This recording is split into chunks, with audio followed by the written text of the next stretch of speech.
फिर नेक्स्ट आती है कुरैशी अब्राहम की रिंग, जिसमें हम ईगल का सिंबल देख सकते हैं, जो यहाँ पर तो क्लियर नहीं है, लेकिन इस सीन में इट इज क्लियरली विजिबल कि ये एक ईगल का सिंबल है। और Illuminati and even Roman symbology में ईगल को एसोसिएट किया जाता है। अब जब पहली बार मैंने ये सीन देखा था तो from the framing, Jatin and Priya एक दूसरे के सामने खड़े हैं, ऐसे ये पिलर इन दोनों के बीच में एक्टिंग एज अ वॉल, जो क्लियरली इन दोनों के बीच आगे होने वाले कॉन्फ्लिक्ट को फोरशैडो कर रहा था। लेकिन दोबारा से इस फ्रेम को देखने पे, पॉजेस कर करके अच्छे से स्कैन करने पे एक और ऐसी डिटेल यहाँ पर है which makes this foreshadowing even more mind blowing. And मैं श्योर हूँ कि भाई तुम में से किसी ने भी ये डिटेल नोटिस नहीं करी होगी।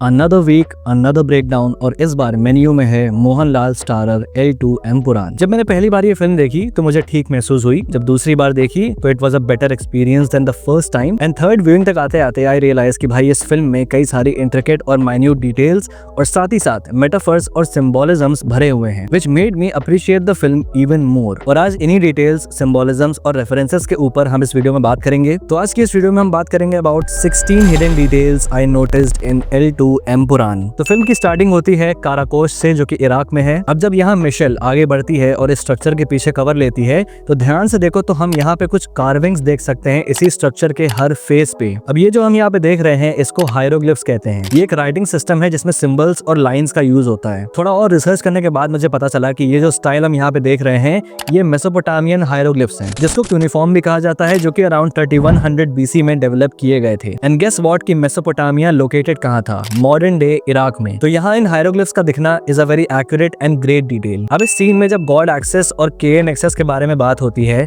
तो नोटिस कि जब गॉड एक्सेस को डिफाइन किया जाता है as an Afro Chinese nexus, God axis के नाम से जाना जाता है, एक गुप्त Afro Chinese nexus, which means कि अफ्रीकन और चाइनीज मिलकर इसको चलाते हैं। And in that exact moment हमें वो सेम बुलेट वाला लॉकेट दिखाया जाता है जो कबूगा पहनता है, who is an African warlord, and this also foreshadows that he is a member of the god access. फिर नेक्स्ट नाम लिया जाता है Lucifer Nexus aka the Qureshi Abraham Nexus का। लूसीफर नेक्सस के नाम से जाना जाता है।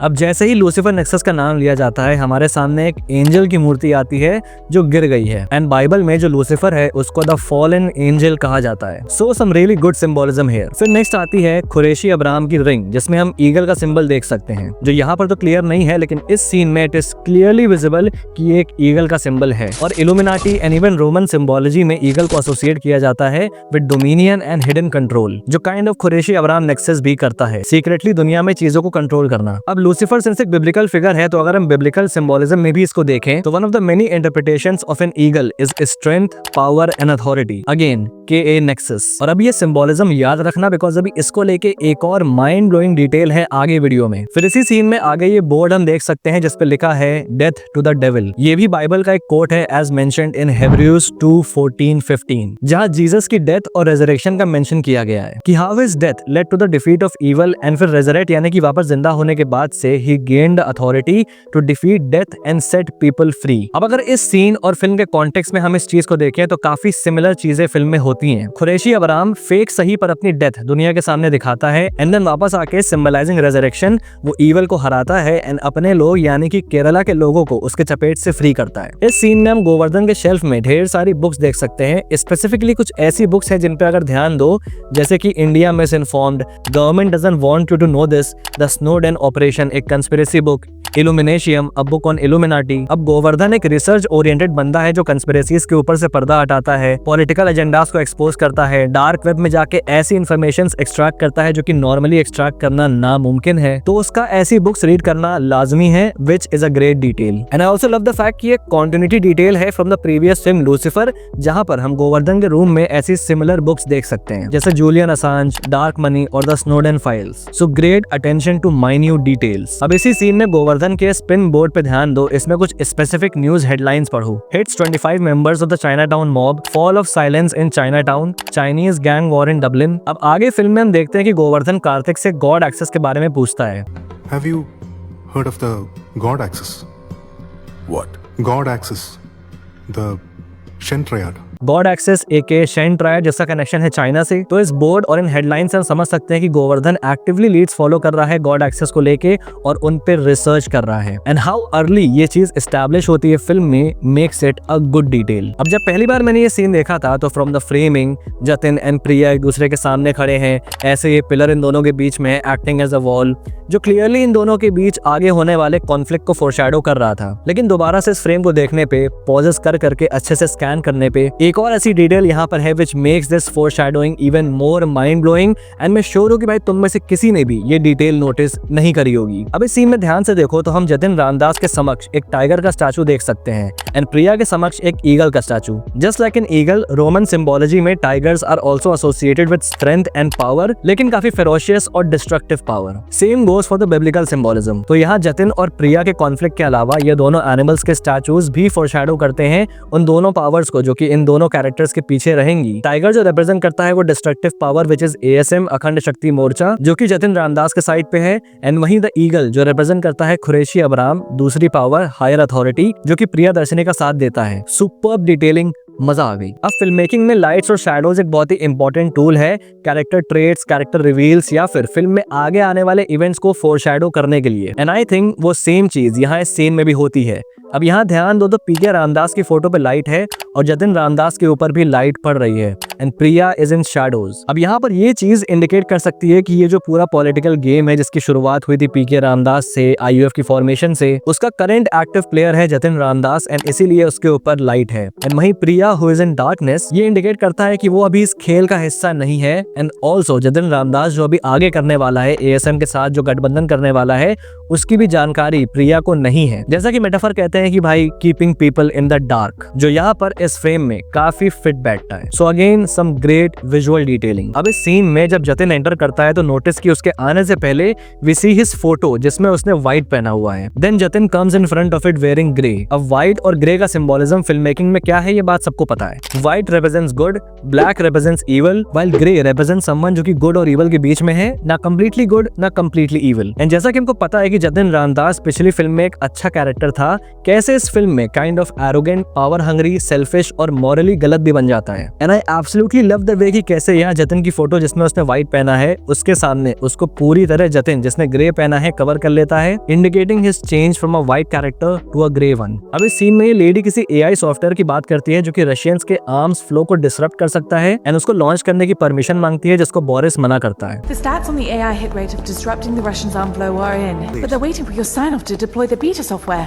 Well, it will just have to wait a bit longer. Now I don't know why I feel like कि ये एक सेटअप है फॉर द थर्ड पार्ट जहाँ पे कुरैशी अबराम इसी सॉफ्टवेयर का यूज कर सकता है अगेंस्ट द शेन ट्रायड, उनके वेपन्स, उनके सिस्टम्स को डिसरप्ट करने के लिए। जैसा हमको पता है कि भाई बोरिस यहाँ पे साथ दे रहा है कुरैशी अबराम का, kind of indirectly MI6 involve है कुरैशी अबराम के साथ, तो माइट भी आगे चल के बोरिस के अलावा कोई और मोल भी कुरैशी अबराम का MI6 में हो जो कुरैशी अबराम को इस सॉफ्टवेयर का एक्सेस दे। ये मुझे एक हाई पॉसिबिलिटी लगी बिकॉज इतना स्पेसिफिकली इस सॉफ्टवेयर को यहाँ पे मेंशन किया गया था। It can be for some reason. अब इस सीन में जब ये लोग मकार्थी, मिशेल और सर्जी की इन्फॉर्मेशन देखते हैं स्क्रीन पे, तो देखो मकार्थी की इन्फो, फिर मिशेल की इन्फो देखो, और अब सर्जी की इन्फो देखो तो उसकी अदर इन्फॉर्मेशन में हम NA यानी कि नॉन एप्लीकेबल देख सकते हैं। अब सर्जी लियोनोव पहले KA नेक्सस के लिए काम करता था और अब कबूगा या इनडायरेक्टली शेन ट्रायड। तो इतने बड़े नेक्सस के लिए काम करने वाले बंदे का कोई बैकग्राउंड इन्फॉर्मेशन न एग्जिस्ट करना लाजमी है, because if you work for a secret Illuminati level organisation तो तुम क्या हो, कहां से आए हो, no one can know. And I love कि मेकर्स ने इस चीज का ध्यान रखा एंड नाम और नेशनैलिटी के अलावा सर्जी की कोई और इन्फॉर्मेशन MI6 के पास नहीं है। अब इस सीन में जब बोरिस कुरैशी अबराम से उसका प्लान पूछता है तो कुरैशी उसे नहीं बताता। ऑल्दो कॉल कट होते ही हम एक डायलॉग सुन सकते हैं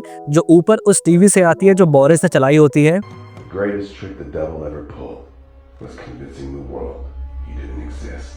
ये डायलॉग है फिल्म यूजुअल सस्पेक्ट्स का and it is a great foreshadowing of Qureshi Abram's plan. Who is the devil जो कि अपनी डेथ को फेक करके वर्ल्ड को कन्विंस करवा देता है कि he does not exist anymore. जिससे ये भी सवाल आता है कि भाई कुरैशी अबराम का अपने डेथ फेक करने के पीछे आखिर एक्चुअल एडवांटेज था क्या। ऑब्वियसली बहुत लोगों ने पॉइंट आउट किया कि भाई ये फालतू था, कुछ बहुत खास ऐड नहीं हुआ, बट दे आर रॉन्ग। तो इस चीज को इन डिटेल समझते हैं एक बार। फर्स्ट एंड फॉरमोस्ट कि भाई जो इंटेलिजेंस एजेंसीज उसके पीछे पड़ी हैं उनसे पीछा छुड़ाना, जो कि ऑब्वियस था, but that was not it. In fact Stephen की डेथ फेक करने के पीछे उससे भी बड़ा रीजन था केरला के पॉलिटिकल इकोसिस्टम को बचाना। पहले जैसा कि हमने फिल्म में देखा कि भाई जतिन स्टीफन को इस पूरे इक्वेशन से बाहर जाता है। मैंने जब इतना बड़ा पॉलिटिकल डिसीजन ले लिया है तो स्टीफन निडम्पल्ली मेरे खिलाफ नहीं जाना चाहिए। मुझे इसका आश्वासन चाहिए। बिकॉज उसको स्टीफन का इन्फ्लुएंस पता है एंड उसके और एएसएम के बीच चल रही प्लानिंग को रोकने वाला इकलौता स्टीफन है, जिसके रहते वो अपने प्लान पे एक्ट नहीं करेगा। तो अपनी डेथ फेक करके Stephen gets an advantage over Jatin and ASM, जो उसे मरा समझ के अपने प्लान को लेके आगे बढ़ेंगे एंड स्टीफन अब शैडोज से ऑपरेट कर सकेगा, जिसका शक भी जतिन और एएसएम को नहीं होगा। दूसरा है आईयूएफ को वापस से मजबूत करना। जतिन पार्टी छोड़ चुका है और अब सबकी नजर स्टीफन पे होती है, ये उम्मीद करके कि भाई वो इस पार्टी को लीड करेगा, बट स्टीफन ऐसा नहीं कर सकता due to his nexus and party में हो रहे इंटरनल ग्रुपिज्म से भी स्टीफन वाकिफ था। तो उसकी डेथ की न्यूज अब पार्टी के नए लीडर के तौर पे इकलौते वायबल ऑप्शन को छोड़ती है प्रियदर्शनी, जो शायद स्टीफन के जीते जी पॉसिबल ना हो पाता। और अब जो स्टीफन को एज अ लीडर देखना चाहते थे वो अब प्रियदर्शनी को भी सपोर्ट करेंगे, हेंस मेकिंग आईयूएफ स्ट्रॉन्ग अगेन। अब इस सीन में बोरिस खुरेशी अब्राहम को सिकेडा कोड नेम से रेफर करता है। अब यहाँ पे टोटल दो मतलब निकलते हैं इस चीज के। पहला बात कर लेते हैं इस सीन के कॉन्टेक्स्ट से। Khureshi Abraham aka Stephen is back from the death, a symbolism of resurrection and cicada जो इंसेक्ट है उसको कई कल्चर्स में as a symbol of resurrection and immortality माना जाता है। अब यहाँ इस सीन में जैसा कि मैंने बताया कि हम काइंड ऑफ रेजरेक्शन देखते हैं खुरेशी अब्राहम का, तो यहाँ पे सिकेडा जो ये नाम है उस सेंस में एक अच्छे सिंबोलिज्म की तरह वर्क करता है। दूसरा इंटरप्रिटेशन आता है द के नेक्सस का। जैसा मैंने बताया कि भाई के नेक्सस काइंड ऑफ इल्यूमिनाटी की तरह दिखाया गया है इस फिल्म में, और रियल वर्ल्ड में इल्यूमिनाटी और सिकेडा के बीच में एक कनेक्शन है, सिकेडा 3301। साल 2012 में सिकेडा 3301 नाम का एक इंटरनेट पजल बहुत पॉपुलर हुआ था, जिसमें एक सीरीज ऑफ क्रिप्टिक पजल्स थे which included cryptography, coding and problem solving, और इसका उद्देश्य था कुछ हाईली इंटेलिजेंट इंडिविजुअल्स को रिक्रूट करना। बट द थिंग इज कि वो किस चीज के लिए रिक्रूट करना चाहते थे, उनका मोटिव क्या था,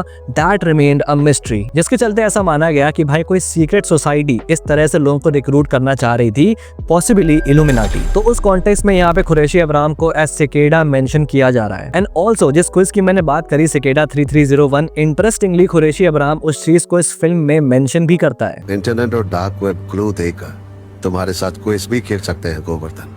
कोइंसिडेंस? I think not। इस सीन में जब Stephen returns to Kerala, I love this simple but good detail कि कैसे उसके सर के पीछे ऐसे आग से सींगे बन जाती हैं। सो जैसा ही इज लूसीफर, जिसका नाम है आफ्टर एन एंजल जिसको हेल भेजा गया था, एंड हेल से एसोसिएटेड सबसे प्रोमिनेंट चीज क्या है, आग। तो उसी की सींगे ऐसे बनना स्टीफन के पीछे, signifying him as the devil himself. Also it draws parallel to Mammootty's movie Vidheyan, जहां उनके सर के पीछे भी ऐसे सींगे होती हैं, signifying him as an evil. अब एक और बड़ा सवाल आता है कि भाई प्रियदर्शनी ने खुद को अरेस्ट करवाया, एंड ये जो पूरा प्लान था, what was the ultimate goal, कैसे ये चीज आईयूएफ के फेवर में थी and why did it work. अब ये चीज एग्जैक्टली क्लियर नहीं है कई लोगों को, तो मैं कोशिश करता हूँ एक्सप्लेन करने की। सबसे पहली चीज, this was a pure political tactic and a brilliant one. अब इमेजिन करो कि भाई एक नया लीडर राइज होता है एंड उसके आते ही जो अथॉरिटीज होती हैं वो सबसे पहले क्या करती हैं, take a bold action against that leader, like arresting him, जो ऑटोमेटिकली पब्लिक के दिमाग में ये परसेप्शन क्रिएट करता है कि भाई इस लीडर के आने से किसी को तो नुकसान हो रहा है, most probably opposition, which creates a positive image for the leader. दूसरी चीज आती है कि भाई प्रिया ने हैंडकफ क्यों करवाया खुद को और उसका पब्लिकली एक्सपोजिशन क्यों किया। Well as per the rule Priya को हथकड़ी लगनी थी, बट वो ऑफिसर कहता भी है कि इसकी जरूरत नहीं है, और अगर प्रिया हथकड़ी ना लगवाती तो इस चीज का इमीडिएट मैसेज होता कि she is enjoying the privilege, जो ऑटोमेटिकली उसके और पब्लिक के बीच में कनेक्शन कमजोर कर देता, क्योंकि ये सेम प्रिविलेज पब्लिक एंजॉय नहीं करती। बट उसका हथकड़ी पहनना उसको उन्हीं आम लोगों के बीच में रखता है, ये मैसेज देता है कि भाई law is above her privileges और करप्शन हटना चाहिए नो मैटर व्हाट, जो पब्लिक की नजर में उसको हीरो बनाता है, एंड इसीलिए ये अप्रोर हमें देखने को मिलता है। बाकी यहाँ पे खत्म होता है L2 एम्पुरान की हिडन डिटेल्स वीडियो। बाकी अगर मुझसे कोई डिटेल मिस हो गई है तो कमेंट बॉक्स में लिख के बताना, और हाँ, अगर ये वीडियो पसंद आए तो भाई लाइक बटन हिट कर देना, और अगर पहली बार यहाँ पे आए हो तो सब्सक्राइब करना मत भूलना। मुझे इंस्टाग्राम पर ही फॉलो कर लेना। Till then, this is your pop culture nut signing off. Will see you guys in the next video and thanks for watching.